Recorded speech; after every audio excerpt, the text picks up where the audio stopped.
Imagine spending $4 million on what many people call the greatest hypercar ever built. Every piece is said to be designed with unmatched care, every detail crafted to perfection, and every inch of the car built to represent the highest level of automotive engineering. Now imagine that just days after this incredible machine is revealed to the world, people aren't only talking about its breathtaking speed or its stunning design. Instead, thousands of car fans begin comparing it to a completely different Bugatti, a Chiron Sport that had once been destroyed in a terrible crash and later rebuilt inside an ordinary garage by YouTuber Mat Armstrong. At first, the comparison sounds almost impossible. How could a brand new masterpiece worth $4 million be mentioned in the same conversation as a wrecked car that insurance companies had already written off? Yet, that is exactly what happened.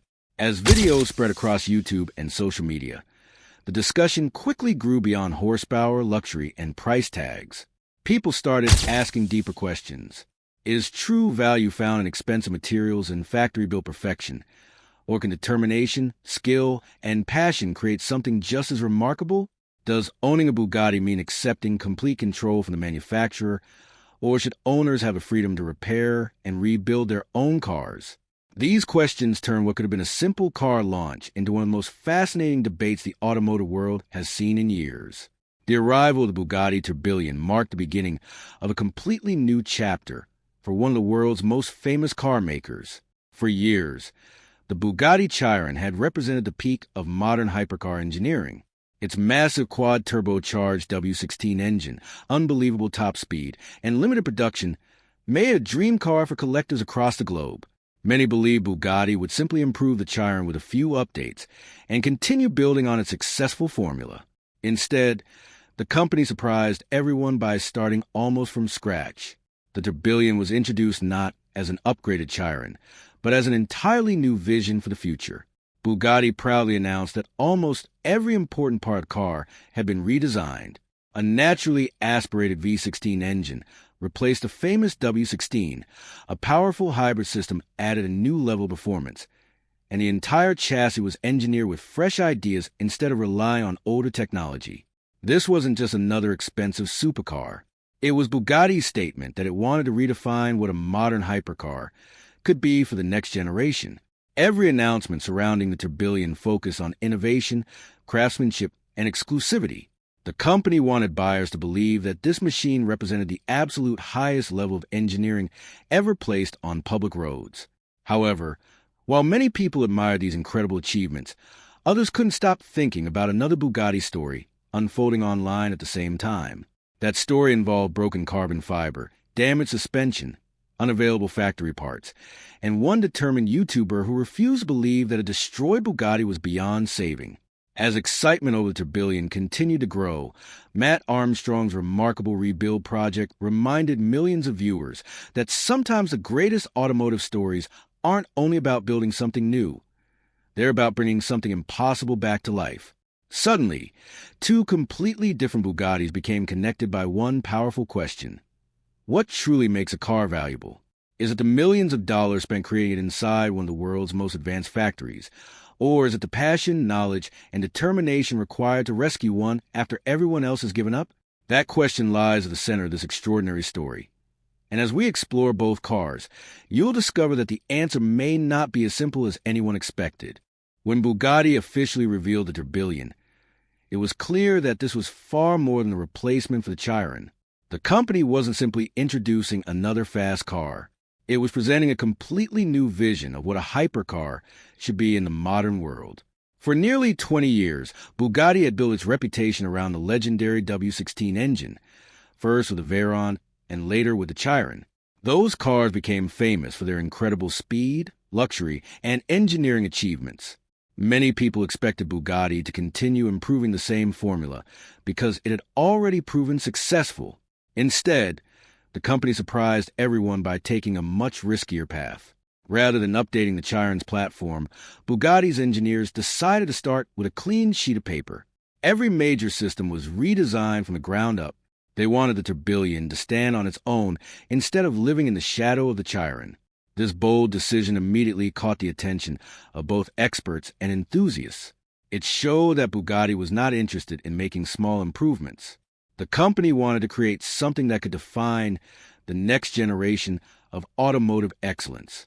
The biggest surprise came from under the rear cover. Gone was the famous quad-turbocharged W16 engine that had powered Bugatti's flagship models for years. In its place sat a naturally aspirated 8.3-liter V16 engine developed with the help of the respected engineering company Cosworth. For many car lovers, this decision was exciting because naturally aspirated engines have become increasingly rare in today's world of turbochargers and strict emissions rules. Without turbochargers, the engine responds more quickly to the driver's input, creating a more direct and emotional driving experience. It also produces a unique sound that many enthusiasts believe cannot be matched by turbocharged engines. The V16 revs all the way to an astonishing 9,000 revolutions per minute, producing a thrilling soundtrack that reminds many people of Formula One race cars from years gone by. But Bugatti didn't stop there. To combine old-school excitement with modern performance, the company added 3 powerful electric motors. Together, the gasoline engine and electric system produce around 1,800 horsepower, making the Tourbillon one of the most powerful road cars ever created. This hybrid setup also delivers instant acceleration while helping improve efficiency compared to older hypercars. It is a perfect example of how Bugatti is trying to balance tradition with the future. Performance numbers alone, however, do not explain why the Tourbillon has generated so much excitement. Bugatti has always believed that its cars should feel like works of art as much as machines, and the Tourbillon continues that philosophy in remarkable ways. Step inside the cabin, and it quickly becomes clear that every detail has been carefully considered. Instead of filling the dashboard with large digital screens like many modern luxury cars, Bugatti chose to create an instrument cluster inspired by the finest Swiss watches. Built by expert watchmakers, the display remains fixed in place while the steering wheel rotates around it, allowing the driver to read important information without distraction. Materials such as titanium, crystal glass, aluminum, and hand-stitched leather give the interior a timeless appearance that feels elegant rather than overly futuristic. The goal was not simply to impress buyers with technology, but to create something that would still look beautiful decades from now. Even small details like the switches and control knobs were designed to provide a satisfying mechanical feel every time they are used. This focus on craftsmanship reflects Bugatti's belief that true luxury comes from quality, precision, and lasting beauty instead of flashy gadgets. Exclusivity also plays a huge role in the Tourbillon's appeal. Bugatti announced that only 250 examples would ever be built, making ownership incredibly rare. Even before customer deliveries begin, many of those cars have already been reserved by collectors around the world. For these buyers, purchasing a Bugatti is about much more than transportation. It is about owning a piece of automotive history that very few people will ever experience. Every Tourbillon represents years of engineering, countless hours of hand assembly, and a level of attention to detail that few manufacturers can match. On paper, everything about the car appears nearly perfect. It is faster, lighter, more advanced, and more exclusive than the Chiron it replaces. Yet, while the world admired Bugatti's newest masterpiece, another Bugatti story continued capturing millions of views online. Instead of celebrating a flawless new machine fresh from the factory, viewers found themselves watching a heavily damaged Chiron slowly return to life inside an ordinary workshop. As the excitement surrounding the Tourbillon continued to grow, an unexpected comparison was beginning to take shape. One that would challenge long-held beliefs about value, craftsmanship, and what truly makes a Bugatti special. While the Bugatti Tourbillon was making headlines as the future of the brand, another Bugatti was becoming famous for a completely different reason. This wasn't a shiny new hypercar sitting under bright lights at an international launch event. It was a badly damaged Bugatti Chiron Pur Sport that many experts believed would never drive again. The crash had left the front of the car heavily destroyed, important mechanical parts broken, and questions hanging over whether the carbon fiber structure itself had survived. Insurance companies looked at the damage and reached a simple conclusion. Repairing the car would cost far too much. Like many high-value vehicles involved in serious accidents, it was declared a total loss. For most people, that would have been the end of the story. A car worth millions of dollars would either become a collection of spare parts or spend the rest of its life hidden away in storage. But this Bugatti's journey was only beginning.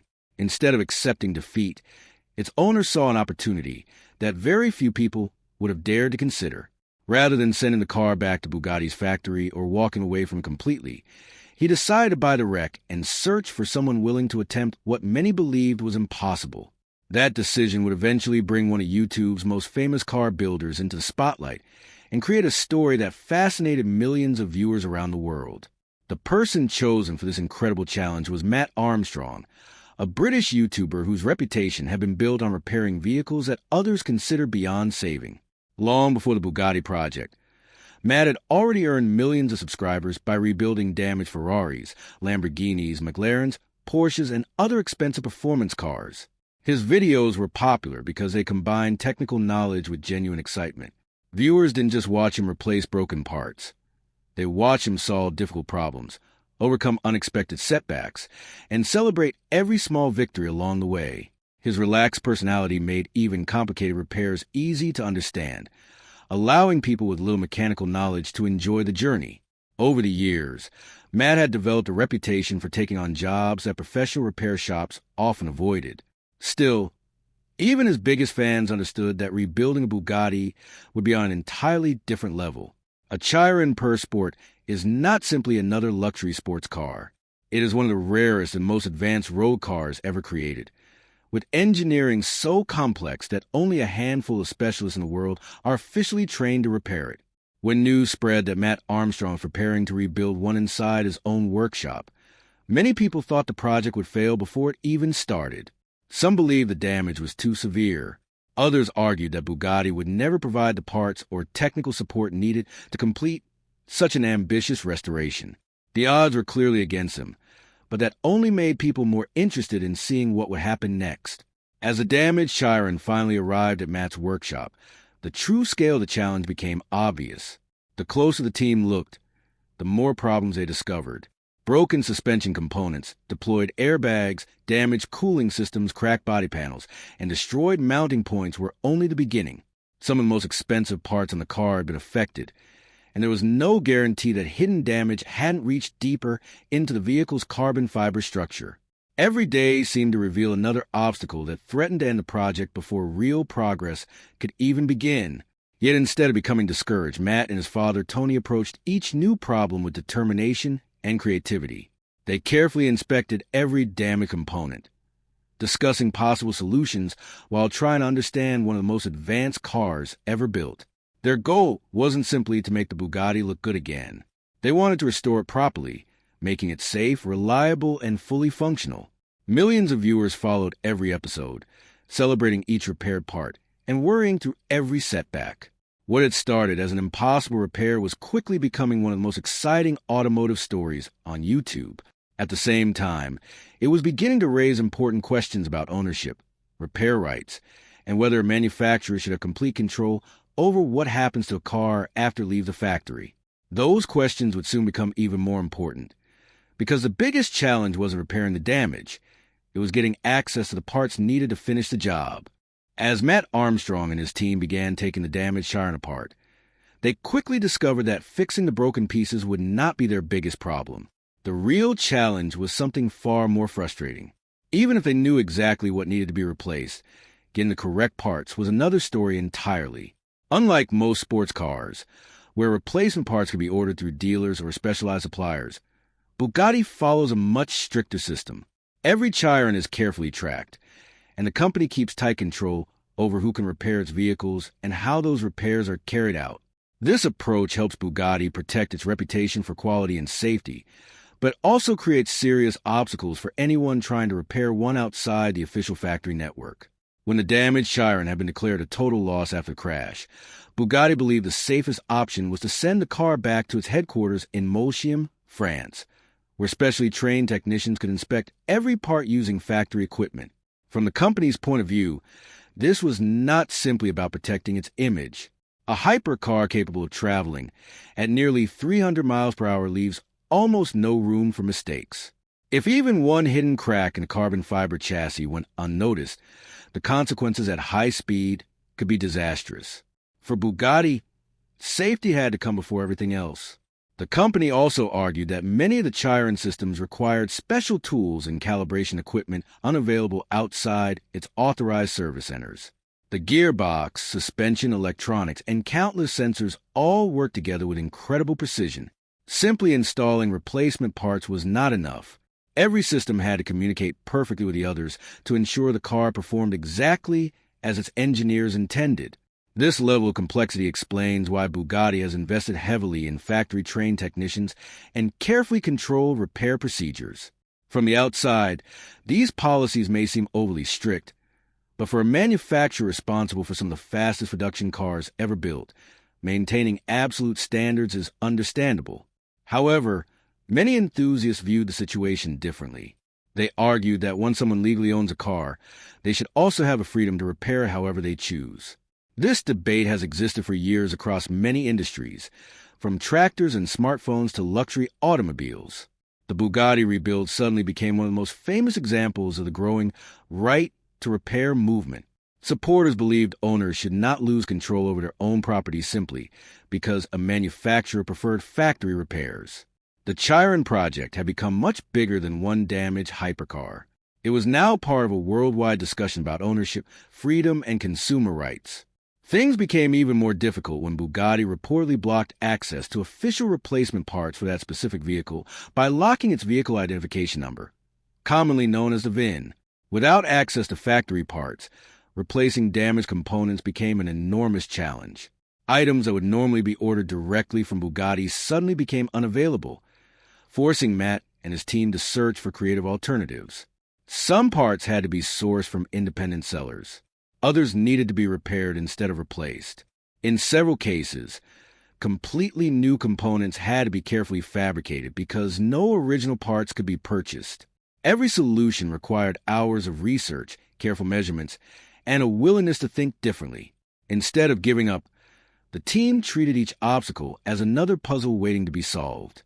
Their determination became one of the biggest reasons millions of people continued watching the rebuild series. Every episode carried genuine suspense because nobody knew whether the next challenge could actually be overcome. Unlike scripted television, this was real life. Success was never guaranteed. As weeks turned into months, something unexpected happened. Public interest in the rebuild exploded. Automotive enthusiasts, engineers, mechanics, and even people with little knowledge of cars became fascinated by the project. Many admired Mat's patience and problem-solving skills, while others respected Bugatti's focus on safety and engineering standards. The story no longer had simple heroes and villains. Instead, it revealed two very different ways of looking at the same problem. On one side stood a manufacturer determined to protect its technology and ensure every Bugatti met the highest safety standards. On the other stood an owner and a skilled independent builder, proving that passion, knowledge, and persistence could achieve extraordinary results outside the factory walls. This growing conflict kept viewers returning week after week, eager to see who would ultimately be proven right. Yet as remarkable as the repair journey already seemed, the biggest surprises were still waiting inside the Chiron itself. Once Mat began examining its hidden components, he would uncover details that completely changed how many people viewed one of the world's most exclusive automobiles. As the rebuild moved forward, Mat Armstrong and his team found themselves spending more time taking the Chiron apart than putting it back together. Every removed panel, bracket, and mechanical component revealed another layer of one of the world's most advanced cars. For viewers, this was a rare opportunity. Very few people ever get to see what lies beneath the beautiful bodywork of Bugatti, simply because these cars are almost never completely dismantled outside the factory. Millions of people had admired the Chiron from the outside, but now they could finally see how it had been engineered from the inside. At first, everything looked exactly as expected.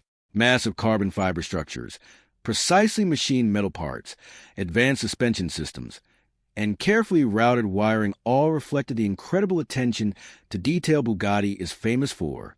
But as the team continued examining individual components, they began noticing something that surprised not only them, but also thousands of viewers watching online.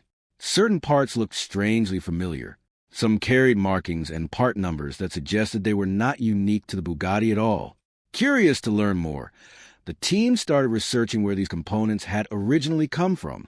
What they discovered sparked one of the biggest discussions in the automotive world. One of the most talked about discoveries involved the car's airbags. Many people naturally assumed that every safety component inside a $4 million Bugatti would be custom-made specifically for that vehicle. Instead, several airbags shared part numbers with components used in much more affordable cars produced by other brands within the Volkswagen Group. Even more surprising, some similar parts could also be found in luxury cars, costing only a small fraction of the Chiron's price. This immediately led to heated online debates. Some viewers felt disappointed, believing that every part inside such an expensive car should be completely unique. Others saw nothing unusual about the discovery. After all, airbags are carefully engineered safety devices that must meet extremely high standards. If an existing component already performs perfectly, many engineers would argue that redesigning it simply to make it exclusive would add unnecessary costs without improving safety. The same discussion extended to other parts, including pedals, switches, sensors, and electronic components. While these pieces were often hidden from view, they played important roles in the car's overall performance and reliability. The discoveries challenged a common belief that every single component inside a hypercar must be individually designed from scratch. As clips from the rebuild spread across